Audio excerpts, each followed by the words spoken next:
네, 오늘 비트코인 가격이 3만 달러마저 붕괴가 됐습니다. 테슬라, 삼성전자에 이어서 비트코인 가격까지 폭락하고 있는 건데요. 이에 따라서 올 초부터 투자자들 사이에서 유행했던 10만 전자, 천슬라, 그리고 1억 비트라는 용어를 믿고 한 투자자들 사이에서는 망연자실한 여러 가지 일색들이 나오고 있는 상황입니다. 오늘 이 문제에 대해서 알아보도록 하죠. 한국경제신문의 한상춘 논설위원 나오셨습니다. 안녕하십니까? 네, 안녕하십니까? 오늘 미국 증시는 소폭 오르기는 했지만 좀 혼란스러운 상황이 계속 연출되고 있지 않습니까? 네, 오늘 그 5시 30분에 우리 그 한국경제TV에서 전체 자막에 네. 어제 급락 부분에 대해 일부 반등이다 하는 것이 월가에서도 가장 그 화두가 됐다 이렇게 보시면 됐습니다. 오늘 전일 대비해서 상승은 다우지수 기준으로 한 580포인트 이렇게 상승했습니다는 전일에 720포인트 이상 급락했던 부분에 대해서 사실 반등폭이 이렇게 다 만회하지 않았거든요. 네. 보통 그 장이 되려 하면 이제 상승장이 되려 하면 전일 하락폭을 극복하고 다음에 그 반등할 때 반등폭이 더 커야 상승장이 이어진다 이렇게 얘기하는데요. 오늘 주가의 반등폭 일부에서는 이걸 가지고 굉장히 큰 의미를 비워오는 시각이 있을 수가 있겠습니다는 월가에서는 사실 장이 되는 장은 아니지 않느냐. 우리가 보면 상승장은 올라갔다가 떨어질 땐 적게 떨어지고 더 올라가고 이렇게 해서 추세로 올라가는데 최근의 장세에는 떨어지면 많이 떨어졌다가 반등했다가 또 떨어지고 이런 쪽이 되기 때문에 네. 이런 점을 좀 하루에 이렇게 주가 움직임 가지고 이렇게 판단하시지는 말기를 좀 부탁드리겠습니다.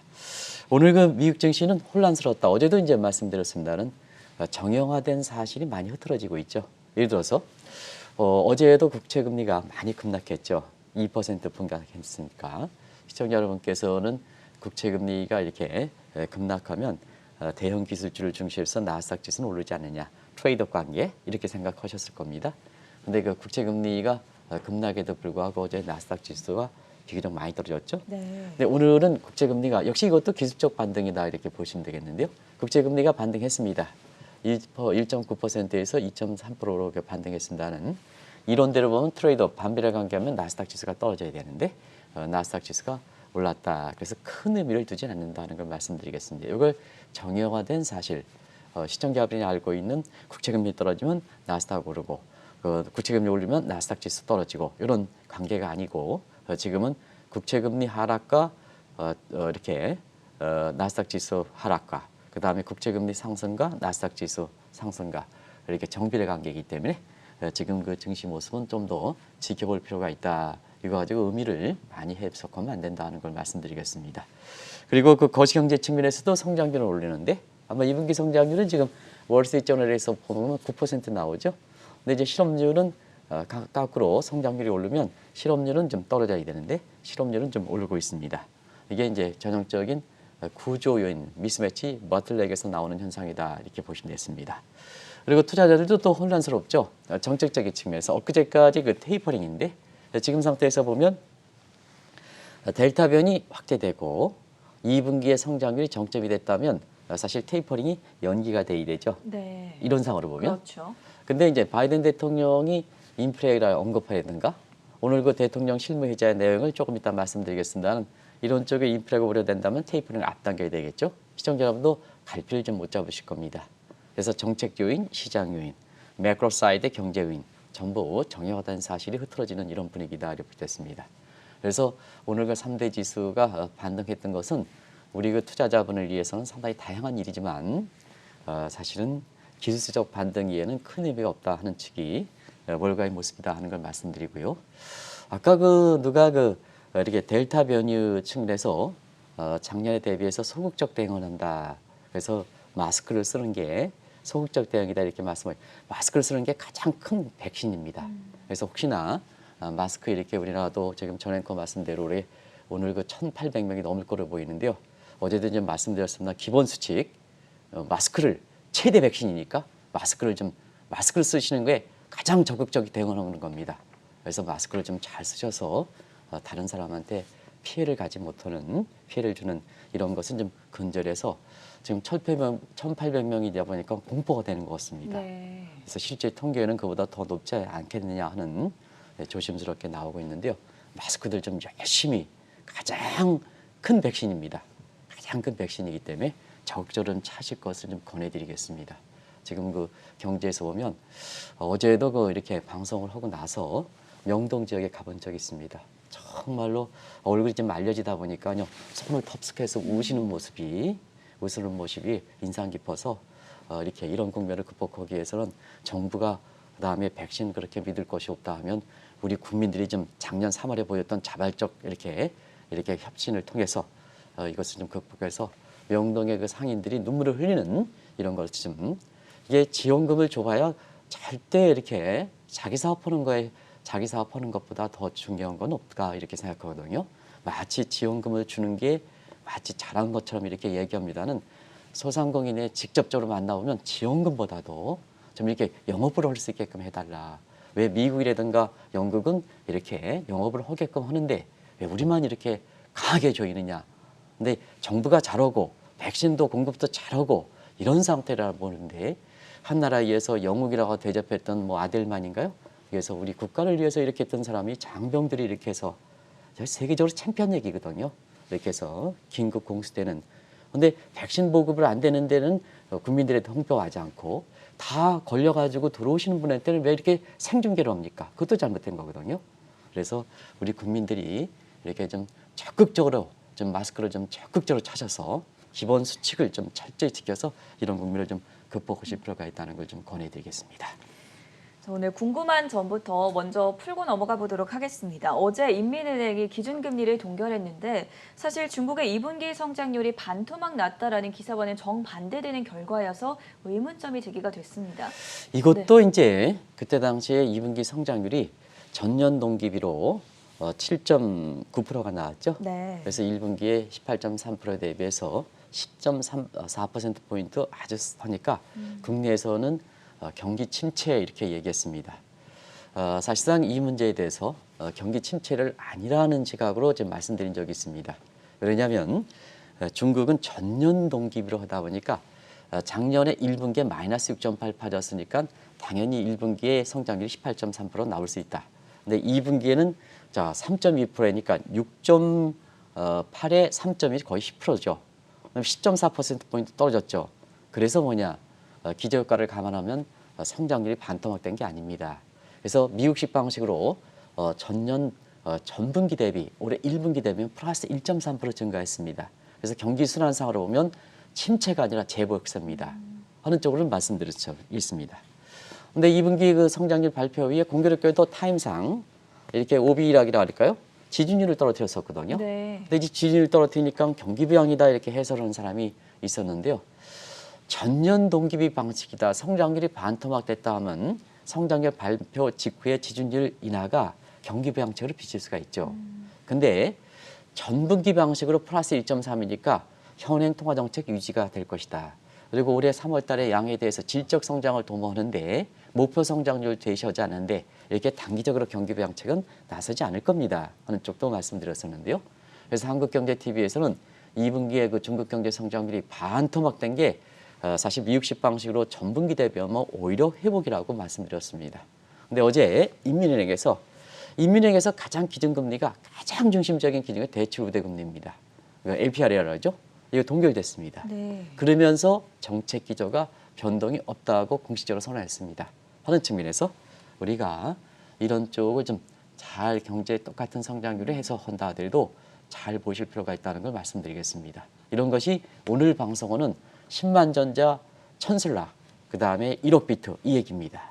이거는 제도권의 유튜브에 인기를 얻었던 이런 제도권의 투자 문화의 건전한 정책을 위해서 노력할 사람이 클릭수나 따지고 해서 이게 유행해서 상반기에 가장 유행했던 거 아닌가 싶습니까? 네. 그죠? 저는 그것도 아시겠지만 상반기에 가장 유행했던 용어가 이 용어였을 겁니다. 그렇죠. 그런데 이 용어에 대한 결과치를 한번 오늘 비트코인이 3만 달러 마저 무너졌으니까 이거 가지고 종합적으로 한번 점검해보는 시간도 한번 가져보도록 하겠습니다. 통계 방식에 따라서 성장률 수치가 달라지기 때문에 이 점에 대해서 다시 한번 강조를 해주셨고요.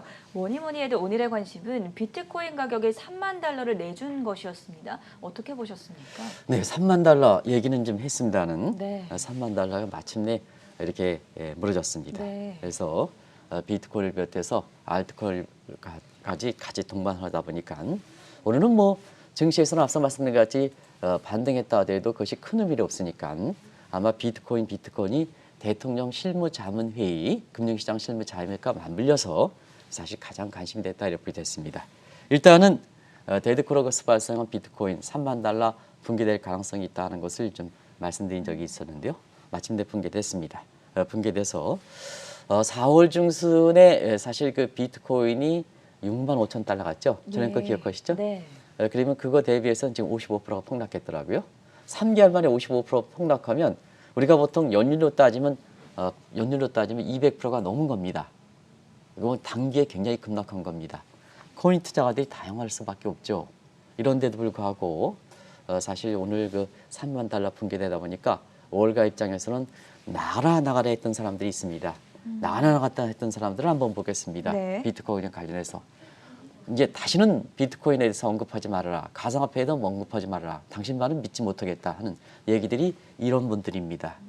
시티뱅크가 작년 말 올해 안에 31만 달러에 갈 것이다.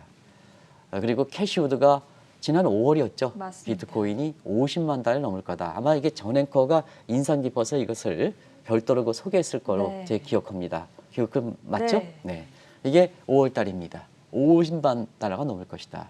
머스크도 1월 달에 1, 4분기에 비트코인을 이렇게 먼저 사가지고 비트코인 올린 다음에 팔아서 1분기 실적의 3분의 1을 이상을 차지했습니다는 비트코인에 대해서 부정적 발언하고 2분기에는 도지코인을 많이 사고 지금 가격을 올리다가 못 올려서 조만간 그 테슬라의 2분기 실적이 나올 거 이렇게 보이는데요.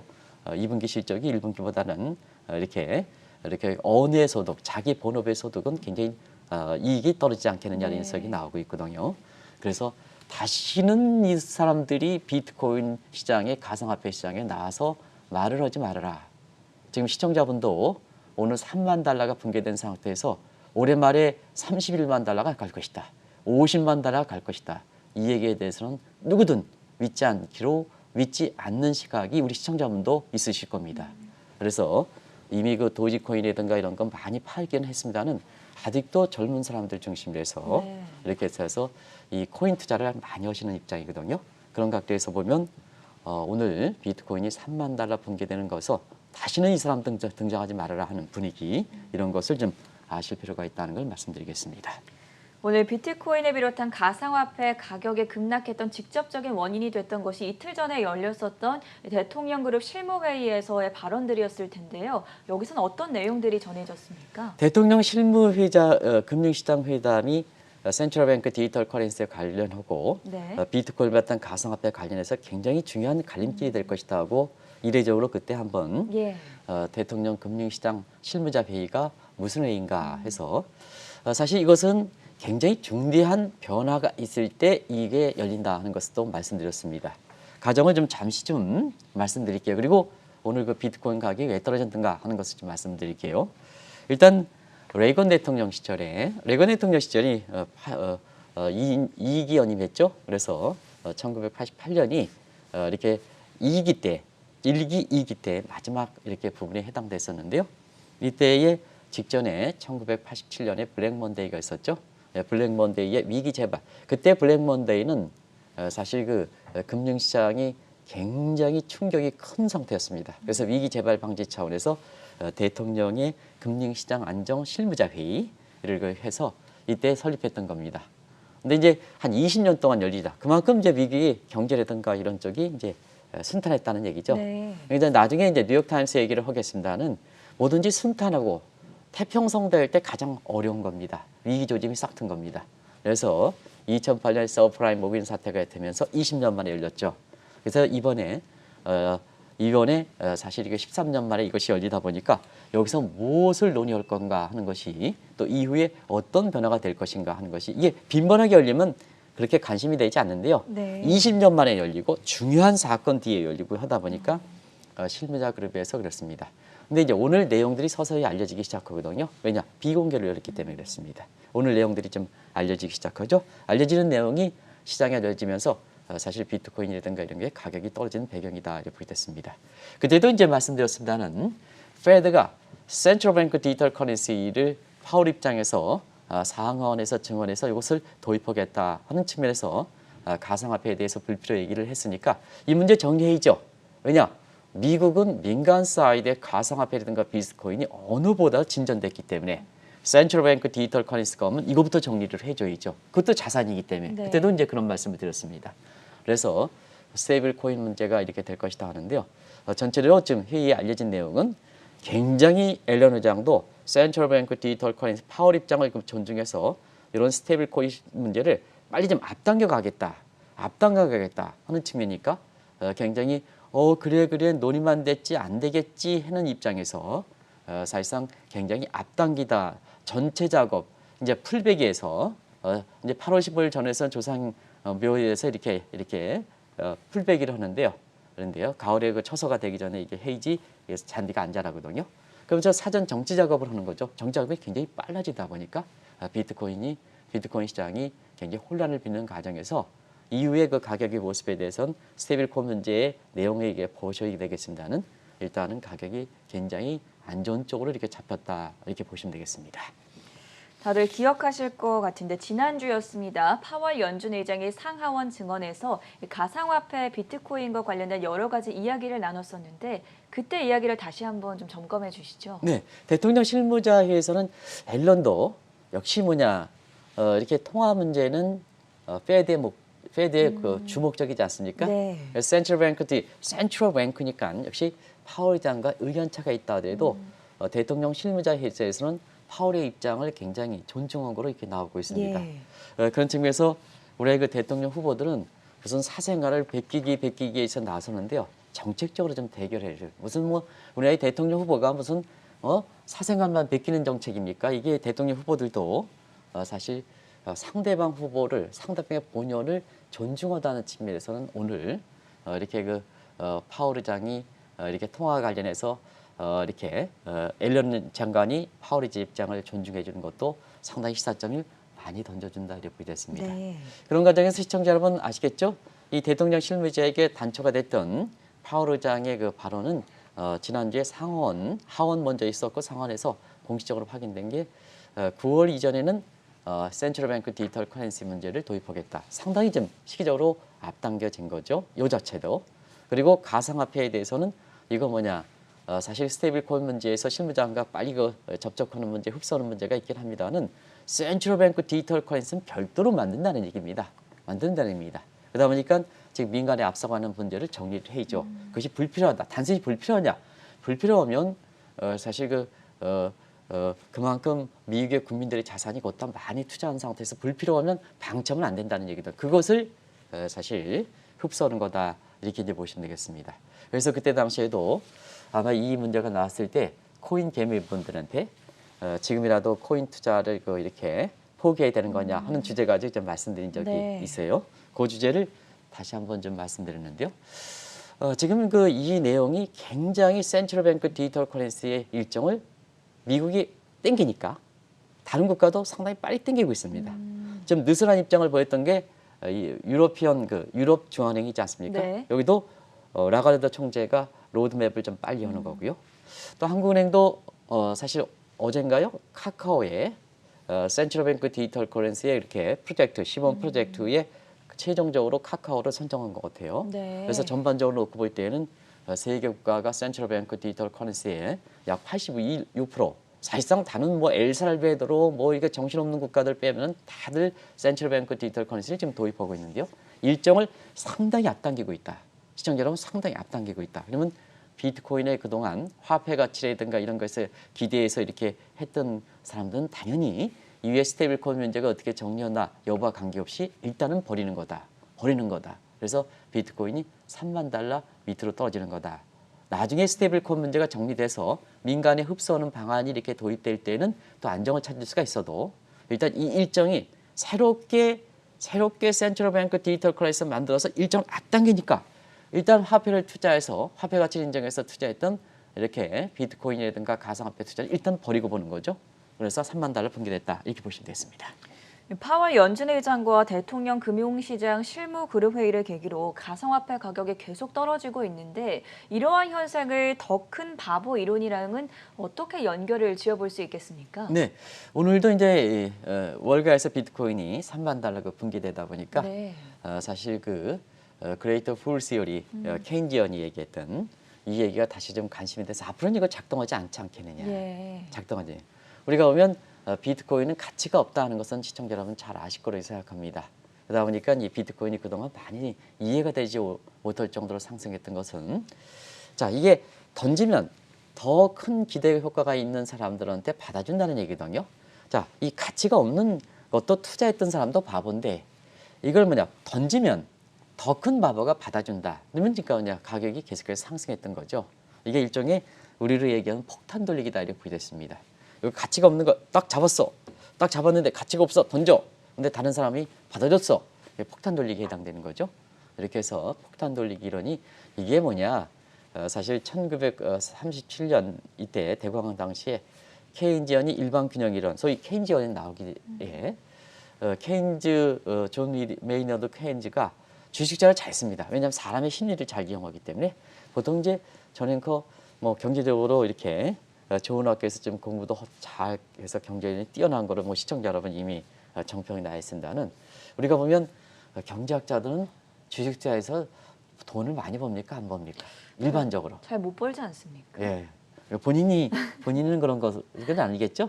아마 제가 생각하기에는 우리 전 앵커는 사실 도덕적으로도 굉장히 깨끗해서 방송 한국경제TV의 증시에서 방송이 연일 영향이 높은 상태에서 지금 유튜브들은 너무 좀 인기가 날림 방송을 좀 많이 했기 때문에 지금 한국경제TV의 다시 시청자분 층이 굉장히 높아지는 걸 이렇게 알고 있는데요. 조전 대표 이렇게 해서 이 방송을 잘하시는 분이거든요. 네. 아주 방송에 대해서 잘하시는 분이기 때문에 이게 지금 한국경제TV의 이렇게 모습들이 전부 변화지는 모습을 좀 보이실 겁니다. 그런 과정에서 가장 이렇게 강조하시는 대목이 있습니다. 한국경제TV에 나오는 사람들이고 진행하는 사람이고 주식 투자 웬만하면 하지 말아라. 그렇죠. 이전에 갖고 있는 거를 빼고는 하지 말아라. 네. 절대 도의적 책임을 좀 강조하고 있습니다. 그걸 잘 지키시는 걸 이렇게 알고 있는데요. 우리가 보면 사실 경제학자들이 이렇게 주식 투자하면 일반적으로 돈을 잘 벌지 못하는 상태에서 케인즈만큼은 돈을 많이 벌었습니다. 네. 그렇습니다. 주식자를 잘 하시는 그 분인데요. 더 큰 바본이 작동되지 못한다 하는 것은 이제는 비트코인을 비롯해서 가상화폐에 대해서 정부 입장이 정리가 되는 센트럴뱅크 디지털 커런시로 정리가 되니까 이제 더 이상 바보는 바보짓을 하지 않는 거죠. 그래서 미국 내에서도 지금 결국 가격은 가격과 투자 이론은 가격의 가치 수렴한다는 얘기 아닙니까? 경제의 기본은 서플라이와 디맨드에 형성되는 가격은 이렇게 불균형이 갈 수가 있습니다. 근데 결과적으로 가치에 수렴한다는 거 이게 균형 이론 아니겠습니까? 균형 이론. 그래서 미국의 학교도 가치가 재료니까 가격이 결국 그렇게 가지 않느냐. 오늘도 폴 크루만 교수가 대통령 금융시장 알무에서 스테이블 코인 문제가 나오고 나서 폴 크루만 교수가 바로 사실 이 문제에 대해서 거론해서 가치가 없는데 어떻게 센트럴뱅크 디지털 커런시 스테이블 코인으로 연결시키느냐.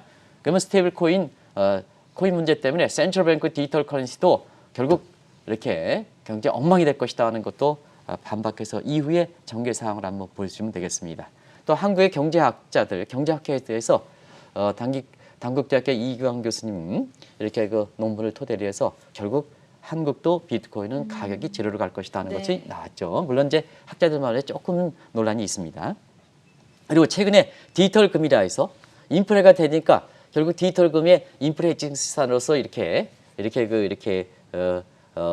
비트코인이 이렇게 되는데요. 사실은 이렇게 지금 인플레 해칭 기능은 실질적인 가치가 있어야 됩니다. 근데 이 가치가 없지 않습니까? 그래서 인플레 해지로서 디지털 금이라 해서 비트코인을 이렇게 한동안 이렇게 부추겼던 사람들 입장에서는 그런 얘기가 나왔죠. 어떻게 머스크의 꿈과 이상의 가치가 없는데 거기에 대해서 인플레 해지를 하느냐 이런 비아냥거림도 나온 상태죠. 그런 상태에서 많이 정리가 되는 상태다는 걸 말씀드리겠습니다. 이렇게 비트코인을 비롯한 가상화폐의 가격 결정에 더 큰 바보 이론이 작용을 하지 못하게 된다면 향후 가격은 어떻게 될 거라고 보십니까? 이게 문제죠. 그동안 한국경제TV를 통해서 이런 문제가 원래 이제 비이성적으로 많이 올랐을 때 네. 더 큰 바버인이 작동되지 않으면 거품이란 걸 느끼게 되지 그렇죠. 않습니까? 그러니까 그 일은 가격이 떨어지게 되는 국면이죠. 우리가 이제 4월 이렇게 15일 대비해서 지금 비트코인이 55% 폭락한 것은 연일로 따지면 200%가 넘게 떨어지는 거거든요. 단계 급락하는 현상 아니겠습니까? 급락하는 현상이 바로 우리가 비이성적으로 올랐을 때 그게 더 큰 발에 작동되지 않을 때는 그때서부터는 PPR 지표, PDR 지표가 작동하는 게 아니라 PER 지표가 작동한다. 그럼 비이성적 가열이라는 것은 뭐냐? 퍼가 예를 들어서 굉장히 고평가된 거는 나온다. 현실을 직시하는 거죠. 현실을. 가치는 낮은데 가격이 높게 형성됐어. 근데 그게 더 큰 바블에서 상승이 되지 않고 고평가됐던 것이 인식. 고평가도 관계없다. 작년에 한번 테슬라 올라가고 관계없으십시오. 파워가 700번인데 관계없습니다. 1000달러 갑니다. 3000달러까지 내지 않습니까? 이 방송에서 나오신 분이 3000달러까지 간다는 겁니까? 근데 떨어지기 시작하면 사실 퍼에 따라서 작동이 비대칭성으로 작동되는 겁니다. 그러다 보니까 시청자 여러분 아무리 이렇게 돈 가지고 투자하고 이렇게 경제가 미신 경제학 이런 것이 이렇게 된다 하더라도 날뛰는 경제가 된다 하더라도 사실 3개월 만에 55% 연율로 200% 떨어지는 것은 아마 투자자들도 입장에서는 굉장히 당혹스러운 환경이 되는 거거든요. 그래서 최근에 이렇게 보면은 테슬라도 이렇게 떨어지고 그 다음에 믿었던 테슬라 떨어지고 네. 또 삼성전자 떨어지고 비트코인마저 이렇게 3만 달러 정도 어제서부터 떨어졌거든요. 예. 그러다 보니까 시청자분께서 아이고 망연자실해서 이 문제를 어떻게 가져갈 것이냐 하는 이 측면에서 시청자의 문의 사항도 많고 실제로 올해 유행으로 따지면 투자해서 유행으로 따지면 가장 큰 게 10만 전자, 천슬라, 그렇죠. 1억 비트가 가장 유튜브라든가 뭔가 해서 가장 많이 유행했습니다. 그러다 보니까 이렇게 해서 경제에 대해서 글로벌 감각이라든가 이런 것이 좀 뒤지시는 입장, 또 작년에 투자하지 않은 입장에서 남이 이렇게 돈 벌면 크게 보이는 입장에서는 워낙 많이 이거에 대해 떠드니까 거기에서 뒤늦게 투자하신 분 같은 경우에는 나중에 이제 이거 믿고 이렇게 투자했던 사람이 지금 손실이 얼마큼 났을까 하는 것을 좀 계산해서 드리겠습니다는 지금 뭐냐 어제서부터 비트코인이 3만 달러 정도 밑에 떨어지다 보니까 이렇게 믿고 투자했던 사람들이 올해 상반기에 가장 많이 떠들었는데 가장 최대 손실을 기록하는 이런 모습이 발생했다는 걸 말씀드리겠습니다. 일각에서는 올 초만 하더라도 투자자들 사이에서 삼맨이라고 삼성전자, 아멘, 태맨 이런 용어들이 유행을 하기도 했었는데 지금 삼성전자, 비트코인, 테슬라가 모두 다 하락을 하면서 제도권 금융에 대한 좀 원성이 높아지고 있다고 들었습니다. 이 네. 부분도 살펴주시죠.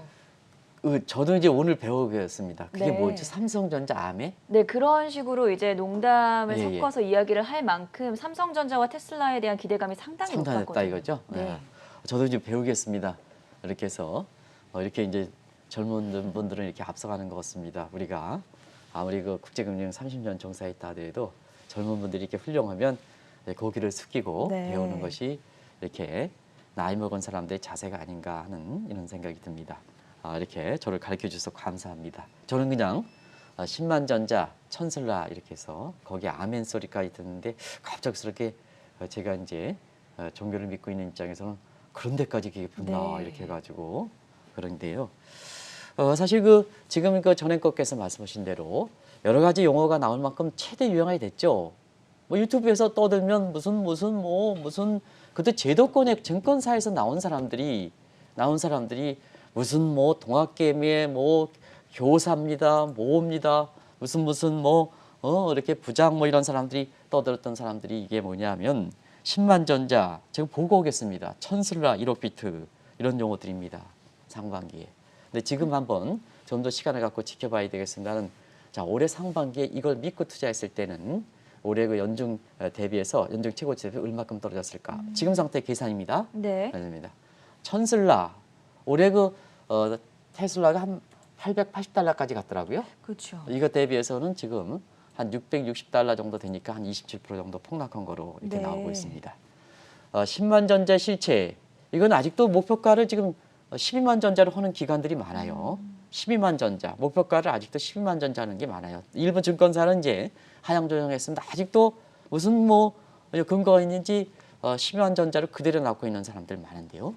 이게 이제 10만 전자도 뭐 가는 거 하다는 지금 어제 같은 경우는 7만 9천 원까지 떨어졌습니다. 네. 7만 9천 원, 7만 8천 원이다 보니까 이 삼성전자에서 배당이라든가 뭔가 이렇게 생각하고 했던 사람들이 어제는 7만 9천 원까지 못 오지다 보니까 굉장히 좀 이렇게 어려웠었습니다.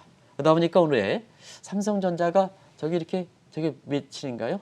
일정인가요? 어제. 좀 더 길게 가볼까요? 길게 보면 저 꼭지점 8만 6천 원, 올해 그 9만 뭐 어쩌고 이렇게 했는데 저거 대비해서 이렇게 보니까 굉장히 많이 한 20% 정도 떨어졌더라고요. 네.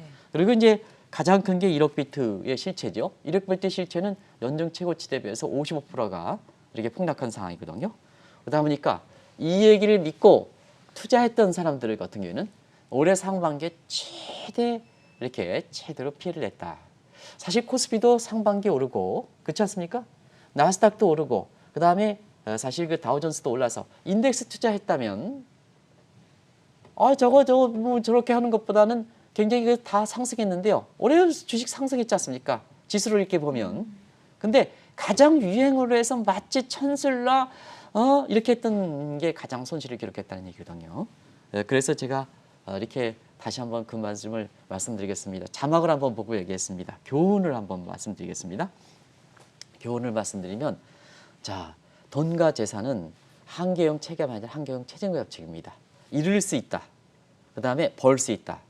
한국경제TV에서 신중을 기해달라. 다른 유튜브에서는 올라간다 하면 대부분 다 경제 지식이 좀 적은 사람 또 늦게 투자하는 사람은 거기에 유튜브에 혹할 수밖에 없다는 의미입니다. 구독자 수가 많아지죠.